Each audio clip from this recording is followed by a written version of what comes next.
I'm not ready for the future of My Hero Academia. I don't know what's going to go down, but it is going to be big. We've got the heroes going in, we've got the students going in. I reckon they're going to team up. Like, they're going to both go in there at different times. One of them's going to kind of fuck up. I can see the students fucking up, and then the heroes are going to have to kind of try and pick up that slack a bit and be like, why the fuck are you here? And then they kind of team up. We get a pro hero and a student against a villain or two villains. You know, I'd like to see matchups like that, like a tag team with a pro hero and and a student. You know, because I think we have enough students per teachers. Like we've got All Might, the new person, Endeavour, Best Genius, and then I seen one of the Pussycat Dolls on the side, like she was kind of with them. So I think there might be more heroes that we haven't seen yet. So let's see what students we've got. We've got Midori, Momo, the one with the red hair, Todoroki, and then Bakugo if he does manage to get rescued. So that's about 5 each. You know, that is 4 each, and then like so, yeah, that is enough for them to kind of tag up and kind of like not take out a villain, but kind of just distract. Or here's another one. The pro heroes could go in there and distract them while we get the students going in there and just kind of getting our Bakugo back. So yeah, I can see that working. I could see some of them being a distraction and the others going in there and getting Bakugo. Or one of them could be a traitor. They go in there, they go to get Bakugo, and one of them's like, nah, fuck you, and screws them over while they're in there. And that we don't know who that could be, but I'm pretty hyped if that happens. That's probably my kind of most anticipated sort of theory, kind of about what could happen in this current arc. That fucking line that Bakugo was saying, hey, yeah, nah, fuck you. I don't want to join your villain team. I'm good by myself. Thank you. Oh, I love that from Bakugo. I am so glad we got that from fucking Bakugo. Come on, man. Fucking Ilda in this chapter. I completely fucking agreed with Ilda in this chapter. Completely, hands down, 100% agreed with him. I'm so glad that he was like, yes, I fucking care about everybody, but I care about everybody so much that I'm not going to fucking rush in there and try and rescue Bakugo from underneath the noses of all of the fucking villains. Because I know that I reckon the one that would find out would be fucking Black Myth, and they'd get fucked over if Black Myth found out. He seems like the one that's the most observant. He's kind of like the adult in a way. He seems the most grown up out of all of the villains. He's one of my favourites as well. The conversation that all of the students had at the beginning, and I loved what Frog Girl was saying. Oh my fucking god, yes. But she was like the real talk in this fucking best girl in the chapter.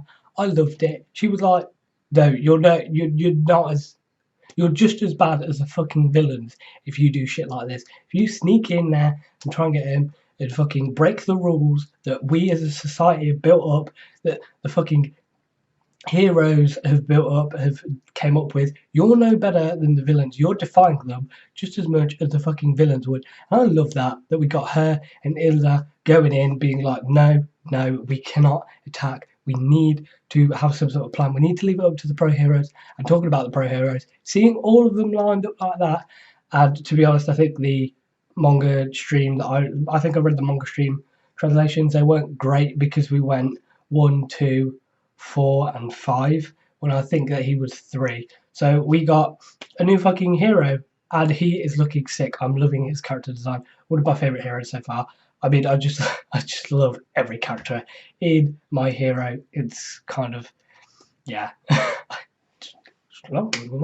I really agreed with what Shoji was saying throughout this chapter as well, that he agrees with them, but he's not going to do a rash decision based on his feelings. And this is kind of drawing out more of the hidden, kind of, not hidden abilities, sorry.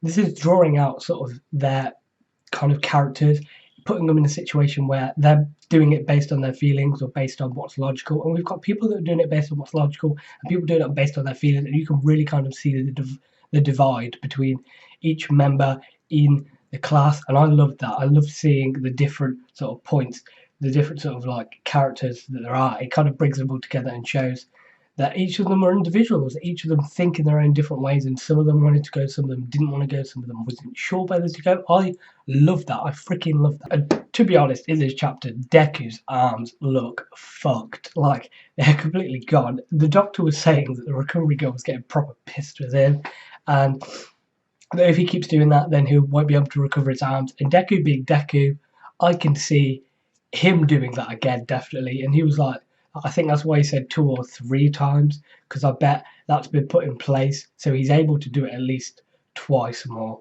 because they went 2 or 3 times. And I reckon that we'll at least see that sort of power from Deku twice more in the future, maybe in the next arc. Actually, I feel like Deku should kind of sit this arc out, this new arc that we're beginning to enter. I really feel like we should sit that out. And I was kind of like upset with what Momo was saying. She wanted to go with him, and I really didn't think she would do that. It kind of shows how different Momo's feelings are, and she's really kind of letting her feelings take over.